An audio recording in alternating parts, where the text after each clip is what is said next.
Bismillahirrahmanirrahim. Assalamualaikum warahmatullahi wabarakatuh.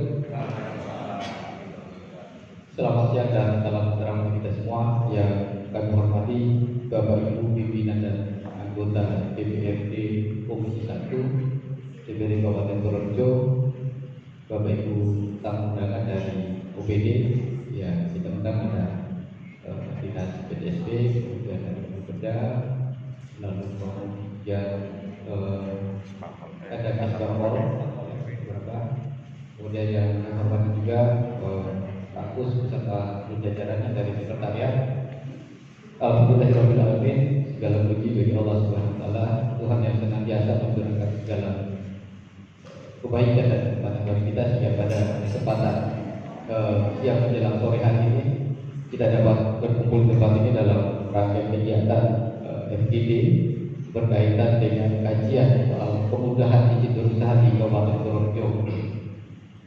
Kami atas nama mitra dari Komisi 1 menyampaikan terima kasih yang dalam hal ini kami di Lembaga Strategi Nasional diberi kepercayaan dan mandat untuk berpartisipasi bersama dengan DPRD dan Komisi 1 melakukan kajian terkait dengan kemudahan perizinan di Kabupaten Purworejo.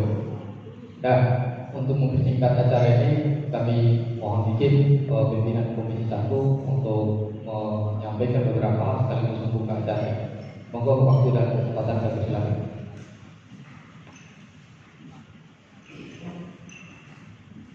Assalamualaikum warahmatullahi wabarakatuh. Yang terhormat Mas Arif dari Lembaga Strategi Nasional serta semua jajarannya. Yang terhormati teman-teman Komisi 1 DPRD dan juga Pak Usmanto, Mbak Fikih, tata lupa teman-teman dari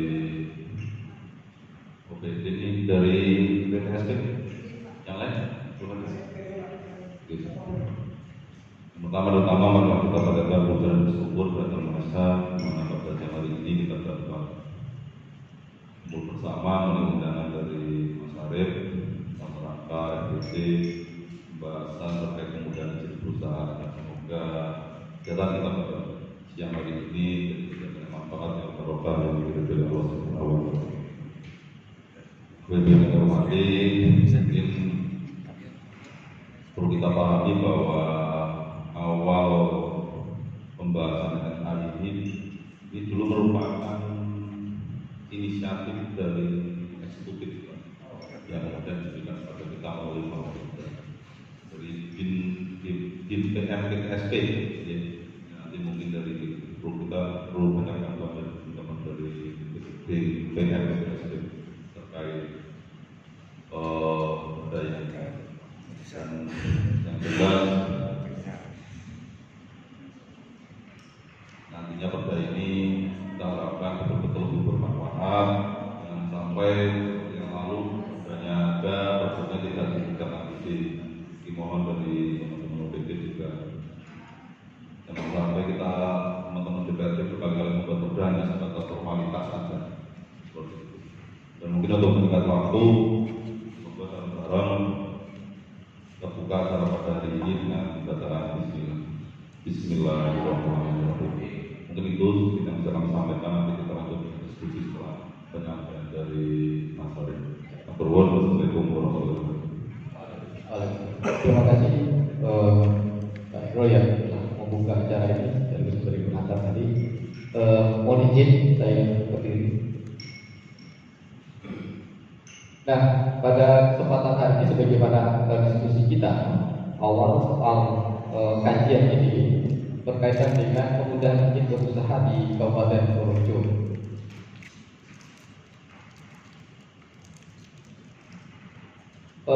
Yang pertama, kita coba menelaah bagaimana sesungguhnya kebijakan nasional tentang penyelenggaraan perizinan, ya, secara hukum.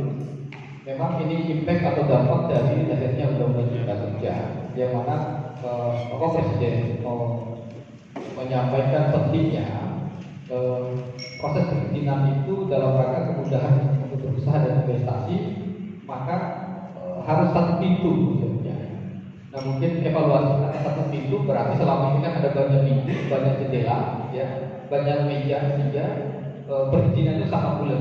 Nah, yang pertama saya ingin sedikit memberikan informasi berkaitan dengan PP nomor 6 tahun 2001 yang judulnya penyelenggaraan perizinan. Ada juga PP nomor 5, jadi ada PP nomor 5, ada PP nomor 6. Nah, secara prinsip ya bahwa ada dua poin penting. Yang pertama, konsep penyelenggaraan perizinan itu untuk memberikan kepastian hukum dalam berusaha, meningkatkan ekosistem investasi dan kegiatan usaha, serta menjaga kualitas perizinan yang dapat dipertanggungjawabkan. Kata kuncinya sebenarnya adalah kepastian hukum. Jadi orang per orang atau badan hukum, ya, dia dikatakan memiliki legalitas di dalam usaha dan punya dampak terhadap, kalau mau secara teks ngomong, terhadap peningkatan pendapatan hasil daerah, ya dia harus punya diberi kepastian hukum. Ya. Nah, persoalan lain adalah di dalam perizinan itu adalah ini soal ini kemudahan akses, kemudian biaya yang murah, integrasi, transparan, efisien, efektif dan akuntabel. Konsep pelayanan satu atap itu satu pintu itu merupakan hasil evaluasi di mana terjadi proses birokratisasi sebenarnya di dalam perizinan itu sendiri. Poin yang kedua adalah penyelenggaraan perizinan di daerah, perizinan usaha di daerah dilaksanakan secara terintegrasi melalui elektronik. Ini menjadi dasar soal kebijakan OSS. Nah, ini di pasal 1 PP nomor 6 itu, ya. Penyelenggaraan perizinan berusaha di daerah adalah kegiatan perizinan berusaha yang proses pengelolaannya secara elektronik. Jadi tidak ada lagi meminimalisir sebenarnya man to man, lebih kepada man to machine sebenarnya. Nah, konsepnya itu sehingga kalau dalam proses selama ini ada nggak daerah yang memerlukan? Ada banyak. Saya kasih contoh Kota Jogja. Beberapa waktu lalu kita juga sudah proses itu soal PBG misalnya ya, izin mendirikan bangunan. Mereka bilang, Mas Arif, baik juga ketika semua pakai OSS, kami itu hilang pendapatan. Ini kan tanda petik, pendapatan yang resmi maupun pendapatan yang tidak resmi. Tapi secara resmi betul, jadi komponen perizinan itu banyak sebenarnya meningkatkan PAD, tetapi kemudian sisi lain itu menciptakan keruwetan di dalam proses berinvestasi dan berusaha di sebuah daerah. Perizinan berusaha adalah legalitas yang diberikan kepada pelaku usaha untuk memulai menjalankan. Siapa sesungguhnya pelaku usaha? Apakah hanya sekedar warga Purworejo atau warga di luar Purworejo atau siapa? Ini perlu diidentifikasi. Ketiga, perizinan berusaha berbasis risiko adalah perizinan berusaha berdasarkan tingkat risiko kegiatan usaha. Yang di dalam PP ini diuraikan, misalnya yang berkaitan dengan pengolahan sumber daya alam, kemudian kegiatan nuklir, aktivitas yang memang berpotensi berisiko. Maka daerah berdasarkan kewenangan di PP ini maupun Undang-Undang 23 yang telah membagi urusan pembuat wajib pelayanan dasar, bukan pelayanan dasar dan urusan pidana tadi, tentu manajemen risk soal mitigasi yang di dalam perizinan berusaha itu harus sudah dibuatkan rule of law-nya, aturan hukum bagaimana kemudian agar perizinan tadi ada kebiasaan kita. Kalau Bapak Ibu bisa melihat di Kota Jogja ada hotel yang sudah dibangun puluhan tahun tidak bisa dioperasionalkan. Ada mall bahkan yang sudah puluhan tahun dibangun sampai hari tidak bisa dioperasionalkan. Kenapa? Dia analisis soal perizinan basis resikonya itu kalau dulu bicara AMDAL gitu ya. Salah satunya tadi itu menjadi perdebatan soal peralatan kewenangan. Nah, di dalam pelayanan terpadu satu pintu, ya, pelayanan secara integrasi kunci, kata kuncinya adalah satu pintu, bukan satu pintu banyak jendela. Ya. Jadi kata kunci cuma satu pintu. Jadi ada kasus kemarin, bulan kami mengkaji di PPD Purworejo, ya, soal bagaimana rumitnya orang ketika mau membayar pajak, tunggakan pajak, mau membuka blokir misalnya. Di situ dituliskan pelayanan integrasi satu pintu. Ternyata ada satu pintu, Pak. Ada pintu security-nya, ada pintu tukang parkirnya, terus ya, ada banyak pintu. Akhirnya Pak, itu membuat orang enggan membayar pajak. Padahal itu problem di negara, Pak. Ya. bagaimana korelasi antara tukang yang apa istilahnya, koreksi nomor itu Pak, ya itu ada saudara pos-pos masing-masing Pak. Padahal judul besarnya adalah pelayanan satu atap, tapi banyak pintu bahkan. Ini juga menjadi tantangan di dalam urusan perizinan kita. Nah, ini saya bilang tadi PP nomor 6, sekarang PP nomor 5 tentang penyelenggaraan perizinan berusaha berbasis risiko. Jadi ada dua komponen, ya. Jadi harus ada legalitas ya, yang perlu dikaji oleh pemerintah daerah. Artinya apa? Soal usaha itu risiko atau tidak, punya dampak terhadap lingkungan atau tidak, itu yang merumuskan adalah pemerintah daerah, tentu berdasarkan kewenangan. Nah, saya coba mengilustrasikan, ya, ini dalam nanti saya butuh masukan dari Bapak Ibu semua berdasarkan sebuah PPK. Ini masyarakat sebagai pelaku usaha, apa sih yang dibutuhkan masyarakat? Yang pertama adalah soal akses sebenarnya, kemudahan akses itu paling penting. Kata kunci kemudahan akses. Nah, kemudian akses informasi, kemudian tentu akan didapatkan oleh masyarakat kalau proses transformasi informasi, transparansi informasi, sosialisasi informasi tentang bagaimana mendirikan usaha itu harus masif dilakukan. Ini menjadi kata. Yang kedua, yaitu Pemda sebagai penyelenggara perizinan berusaha. Pertanyaan adalah bagaimana kesiapan regulasi dan perangkat kebijakan yang tadi oleh Bapak menyampaikan banyak perda, tapi perbuknya belum ada. Ini juga berkaitan dengan kesiapan regulasi dan perangkat kebijakan. Kadang-kala perda menjadi rujukan dan bisa kemudian Satpol PP apakah boleh menindak, sementara perbuknya tidak ada, misalnya begitu. Ya, harus menjadi satu kesatuan. Jadi Pemda sebagai penyelenggara perizinan yang paling penting adalah kesiapan regulasi dan perangkat kebijakan. Salah satunya ketika sudah diperda, maka perbuknya harus seperti apa. Lalu berdasarkan perbuk itu SOP di dinas terkait atau PD terkait tentang petunjuk teknis pelaksanaan kebijakan soal perizinan seperti apa. Yang berikut adalah bagaimana pelayanan terpadu satu pintu. Kata kunci di sini adalah kualitas dan kapasitas SDM serta sarana dan prasarana. Karena ini bersifat man to machine, ya, meminimalisir hubungan manusia dengan manusia di dalam perizinan itu untuk meminimalisir transaksi di bawah tanah. Maka di sinilah butuh kapasitas dan kualitas SDM serta daya dukung sarana dan prasarana. Ini nanti juga yang akan menjadi konsep kami di Lembaga Strategi Nasional untuk mengkaji bagaimana sesungguhnya kesiapan kualitas dan kapasitas SDM serta satgas yang menjadi daya dukung di dinas PTSP misalnya dalam hal memberikan perizinan. Nah, di sini bicara kelembagaannya, artinya dinas penanaman modal, ya, ini menjadi lembaga leading sektor. Maka ada 3 kata kunci: integritas, kapabilitas, dan akuntabilitas. Ini juga nanti yang akan menjadi fokus kita untuk menganalisa bagaimana soal kecepatan tanggung jawab, ya, dalam perizinan. Pengalaman kami memfasilitasi perizinan, ya, kelompok-kelompok masyarakat itu, misalnya yang penting sudah ada NIB-nya, sudah ada notarisnya, masuk ke OSS tidak lebih dari 2 jam untuk keluar masuknya, tidak lebih dari 2 jam. Ya. Nah, terus yang ke atas adalah mekanisme monetnya yang dilakukan oleh dinas atau Pemda berkaitan dengan OSS, sistem perizinan berusaha terintegrasi secara elektronik online single submission ini. Ini menjadi proses juga. Aplikasi ini bisa menjadi isu untuk melakukan monitoring dan evaluasi. Nah, kemudian kita akan melihat bagaimana akselerasi dan kondusivitas berusaha di Purworejo.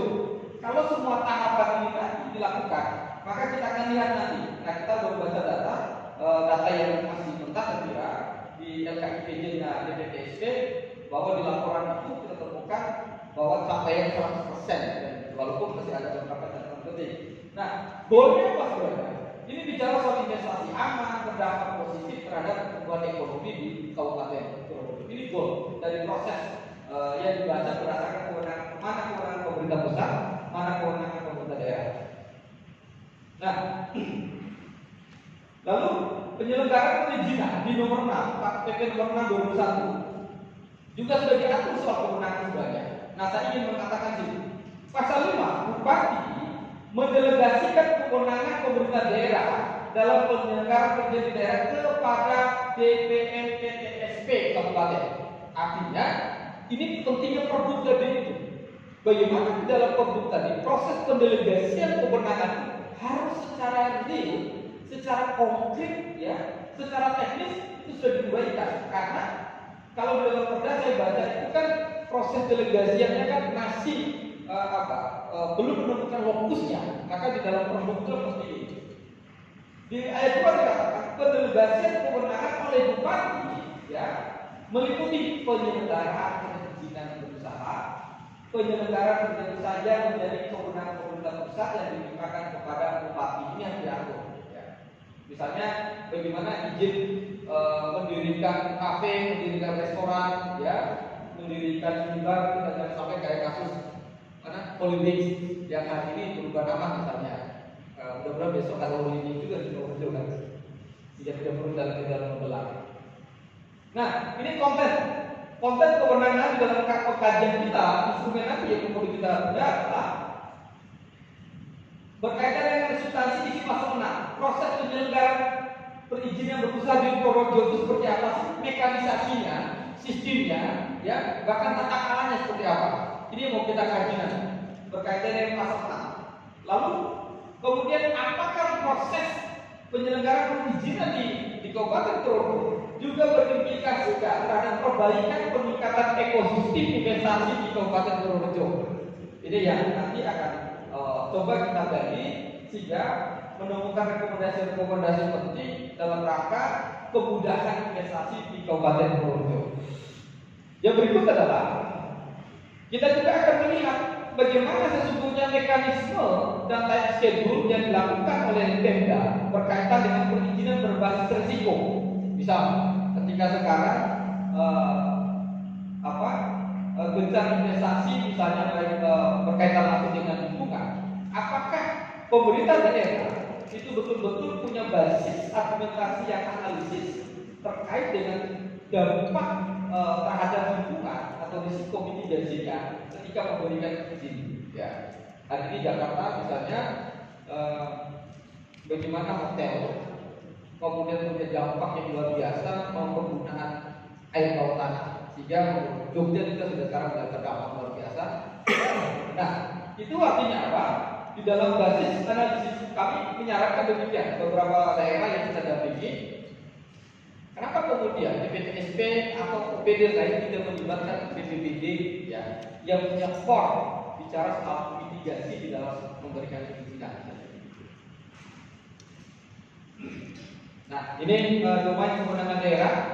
Nah, yang saya bilang tadi, ya, sektor ini yang menjadi misalnya kelautan, perikanan, pertanian, lingkungan hidup ini menjadi basis juga nanti seberapa besar bagaimana upaya yang dilakukan oleh Pemda Kabupaten Purworejo di dalam memberikan kemudahan izin khususnya perizinan perusahaan di sektor-sektor ini. Ya, ini bicara kelembagaan pasal 9 peran dan tanggung jawab. Nah, di premis kajian ini fokus dari kajian penelitian ini yaitu mengetahui dan menganalisis kemudahan perizinan di Kabupaten Purworejo serta implementasi kebijakan sistem perizinan online Regulation OSS di dalam pelayanan publik. Intinya adalah bahwa perizinan itu bukan merupakan bagian dalam pelayanan publik. Yang kedua adalah kajian ini menggunakan teori terkait implementasi kebijakan publik. Jadi di dalam kajian nanti riset ini konsepnya ada evaluasi terhadap implementasi pelaksanaan perizinan, penyelenggaraan perizinan. Kemudian kita akan mengumpulkan data, ya.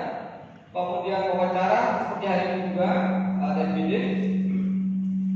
Ini saya bilang kondisi existing, kondisi real yang data kami sementara peroleh ya dari data sumber. Data di SIDA, sistem perizinan dari Kabupaten Purworejo terdapat 18.520 perizinan yang didominasi oleh 24% izin reklame. Ya. Dominasi. Pertanyaannya adalah kalau kita menghitungkan nanti pada sampai take home, PAD-nya teks ya, itu sinkron kan? Perizinan digital dari mengutamakan konsep OSS tes berbasis risiko ya adalah berdasarkan tingkat risiko kegiatan usaha. Kami belum menemukan mapping ada berapa sesungguhnya perizinan tadi, khususnya juga reklamen. Ada kasus beberapa daerah reklamen ini beberapa titik juga berpotensi risiko terhadap ketika terjadi kalau Jogja sering banget ya ketika papan reklame. Dinas PTSP menerima 93 jenis pelayanan perizinan dan bukan perizinan. Dalam LKPJ Dinas PTSP capai proses perizinan sangat baik 100%. Ya, ini di laporannya. Namun apabila dilihat dengan outcome atau jumlah target masih relatif rendah. Ini juga nanti kita akan melihat karena di laporannya 100% koordinasi perizinan adalah reklamen. Ini menarik. Purworejo itu konsumsi reklamen terhadap digital ya. Nah, data Persada Jawa Tengah terdapat 7.900 usaha UMKM di Kabupaten Purworejo. Nah, artinya apa? Bagaimana kelompok-kelompok UMKM? Kemarin saya ketemu mahasiswa bulan magang di tempat saya. Dia nyambil kuliah, kemudian dia kerja di salah satu trading emas, Pak. Ini warga asal Purworejo, Kutoarjo. Jadi secara tidak sengaja sebenarnya, Mbak ini datang ke tempat saya berdua menawarkan trading emas, gitu. Lalu kemudian saya marketing kembali ke dia, soalnya daripada kamu jadi Pak ikut trading emas tadi hanya marketing kan, gitu kan. Sementara itu tidak digaji. Saya tanya, kamu asli mana Purworejo? Sana basisnya apa petani Pak? Bagaimana kalau kamu jual beras? Caranya bagaimana Pak Tarif? Saya ajarin 2 hari, saya bimbing. Alhamdulillah hari ini saya survei dia, kan dia kos di daerah Seturan. Dia dapat pelanggan 250 kakak, ya. Beras kelas premium itu di sana rata-rata rumah tangga itu belinya harga 15.000. Oke, saya kasih modal tidak banyak saat itu, ya 2.500.000. Berapa untuk 2.500.000? Untuk apa? Untuk survei. Setelah dapat data itu saya analisa untuk survei berapa petani yang punya sawah sendiri dan produksi setiap hari dia memanen berapa. Dan selama ini larinya siapa? Off-taker pertama, tengkulaknya menurutnya. Akan diketemu. Karena semua para beras, para petani sana sudah dicengkram oleh tengkulak dengan sistem ijon. Ada 2, ijon sama panen kuning itu istilahnya apa? Ijon. Nah, ada 2 itu. Saya bilang begini, oke, mereka itu tengkulak itu kan tidak punya izin itu.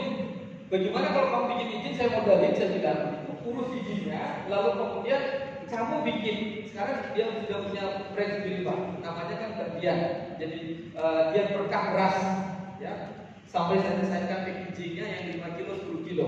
Usaha itu jalan. Nah, kendalanya sekarang ternyata di Purworejo untuk ngurus PIRT level halal di beras itu ternyata belum bisa dia.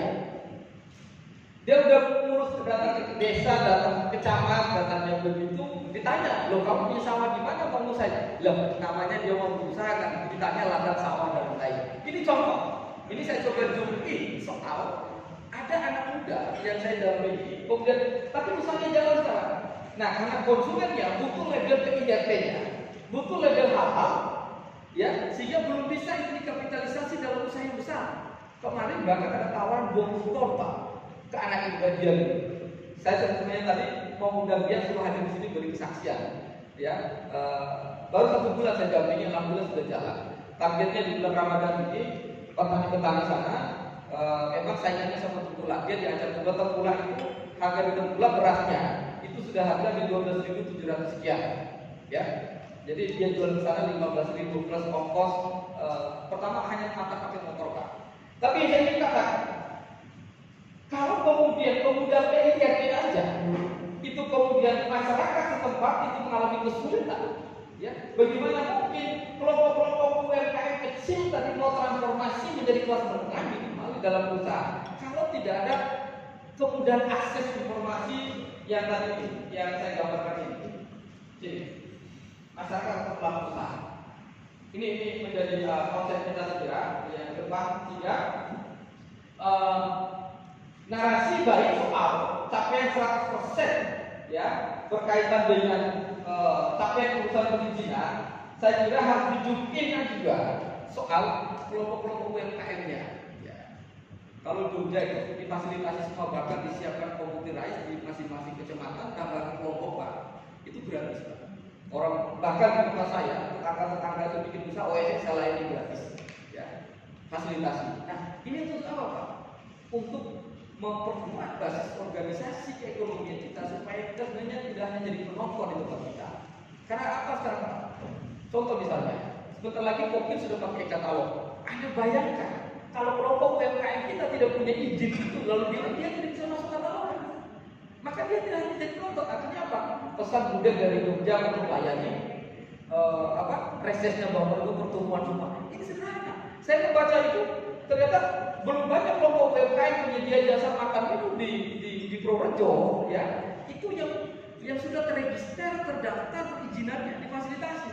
Jangan untuk mereka Pak, kasihan. Besok yakin deh, kalau kemudian ini kan masih bertahan nih, masih diberi kebijakan reses, harusnya pakai katalog kan untuk makan minum semua. Biasa 2024 virus sudah pakai katalog. Artinya orang lokal sudah tidak bisa lagi menyediakan makanan itu selama mereka tidak terdaftar dalam perizinan dan masuk ke dalam katalog. Ini contoh sederhana yang ada di daerah kita. Nah, ini yang kondisi existing di Kabupaten Purworejo. Ya. Jadi urgensi kajian ini yaitu meninjau berbagai kebijakan pemerintah infrastruktur pelayanan yang mempermudah izin berusaha. Maka penting melihat dampaknya terhadap penambahan usaha. Jadi tujuan kajian ini sebenarnya untuk menciptakan kemudahan di dalam penyelenggaraan perizinan di Kabupaten Purworejo. Bagaimana proses perizinannya, bagaimana tata kelola perizinannya, sejauh mana kemudahan izin berusaha di Kabupaten Purworejo. Jadi kita membaca ini sebenarnya, ya. Saya coba membandingkan. Ternyata masyarakat kita di Purworejo, saya mencoba menggunakan secara acak menggunakan informan yang kemarin pajak kendaraan bermotor karena kita menggunakan 250 informan untuk survei kemarin. Saya secara acak random WA sebenarnya. Bagaimana Anda tahu nggak soal bagaimana melakukan perizinan ketika membuat usaha PKP, menjual apa? Rata-rata saya katakan hampir 90% mereka belum paham bagaimana masyarakat itu melakukan prosesnya. Artinya apa? Ini soal minimnya akses informasi Pak. Jadi butuh sosialisasi yang masif tentang kalau di Jogja itu sudah perkelurahan Pak. Bahkan LPNK-nya ya kelurahan itu sudah terlibat karena sini kan ada jenis Smart City ya untuk kemudahan aplikasinya ya. Itu ya. Ini nanti yang coba kita dalami lagi nanti ada pendalaman satu. Kemudian ini kerangka kajian kita nanti kondisi perizinan kita akan mengkaji soal perizinan nasional melalui OSS, penyelenggaraan perizinan nasional di daerah, tata kelola perizinan Kabupaten Purworejo, ini roadmapnya, analisis dan tantangan kendala yang dihadapi penyelenggaraan perizinan Purworejo, rekomendasi kajian strategi ini seperti apa, penyelenggaraan kebijakan yang pro growth, investment dan di Kabupaten Purworejo. Mungkin itu pengantar diskusi. Kami tentu berharap masukan Bapak Ibu semua curhat apapun karena kami merekam semua proses ini dan kami akan mengkoleksikan dan ini kita akan analisa karena nanti kita akan tetap turunkan tim survei ya secara random di Purworejo untuk memastikan apa sebenarnya kegelisahan mereka ketika bicara soal perizinan. Terima kasih. Assalamualaikum warahmatullahi wabarakatuh. Monggo nggih. Ya. Terima kasih Pak Dosen.